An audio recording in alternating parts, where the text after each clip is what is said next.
ఇప్పటి వరకు నేను ఈ 1 year నేను ప్రాజెక్ట్ స్టార్ట్ చేసింది ఈ project November 10th, third project launch అయిపోతుంది. Within year 2 project successful గా కంప్లీట్ చేసుకుంటూ వచ్చాను. కంకోల్ ఇట్ సెల్ఫ్ ఏంటంటే మీకు డే 1 చూసినట్టు ఇది మినీ ఊటీ లా కన్సిడర్ చేస్తారు. ఇప్పుడు ఎక్కడ చూసినా లొకేషన్ చాలా బ్రీజ్ ఉంటుంది. మోర్ ఎవర్ థింగ్ ఏంటంటే అండి, మనకి ముంబై హైవేలో రీజన్ రోడ్ బిలో సంగారెడ్డి తీసుకోవచ్చు, మన ఇస్నాపూర్ తీసుకోవచ్చు, రుద్రారం తీసుకోవచ్చు, అప్ టు సంగారెడ్డి వరకు మీకు ఆల్రెడీ హౌసింగ్ వచ్చేసింది. విల్లా ప్రాజెక్ట్స్ కావచ్చు, అపార్ట్మెంట్స్ వచ్చాయి. నెక్స్ట్ మనం సంగారెడ్డిలో వచ్చినా కూడా కాస్టింగ్ వచ్చేసరికి 35,000 to 50,000 వరకు కాస్టింగ్ వేరియేషన్ ఉంది. ఆఫ్టర్ దట్ మళ్ళీ మనం రీజనల్ లింక్ రోడ్ కి వచ్చేస్తాం. Regional link road and then Sadasivpet చూసినా 25,000 to 30,000 అనేది మినిమం రేంజింగ్ ఉంది. ఆఫ్టర్ దెన్ అగైన్ మన జహీరాబాద్ వెళ్ళినా Zaheerabad itself mandal and already నియోజకవర్గం కావడం వల్ల అక్కడ మీకు ప్రైసింగ్ వచ్చేసరికి 25,000 మినిమం ఉంది. సో కస్టమర్ కి ఏదైనా మన ఫ్రెండ్లీ బడ్జెట్ ఇవ్వగలం అంటే కంకోల్ నందుకే చూస్ చేసుకోవడం జరిగింది. ఎన్నాళ్ళలో అప్రిసియేషన్ ఉంటుంది అని అనుకుంటున్నాను. కస్టమర్ కి ఒక 20% అప్రిసియేషన్ తోనే ఈ ప్రాజెక్ట్ అనేది నేను ఇస్తున్నాను.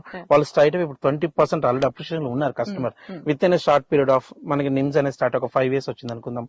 5 years లో వచ్చిన వాళ్ళ యావరేజ్ గా 20,000 ప్లస్ ఎక్స్పెక్ట్ చేయొచ్చు మినిమం. సో డబుల్ డెఫినెట్ గా 100% ఎక్స్పెక్ట్ చేయొచ్చు. It's already proven. It's in Hyderabad. It's HMDA మాల్టోపాన్ సిటీ. మనకి నిమ్స్ దగ్గరలో మనం పర్చేస్ చేయాలంటే గుడ్ ఆప్షన్. కానీ ప్రైసింగ్ అనేది రిటర్న్స్ లో ఇన్వెస్ట్మెంట్ ఎక్స్పెక్ట్ చాలా ఇంపార్టెంట్.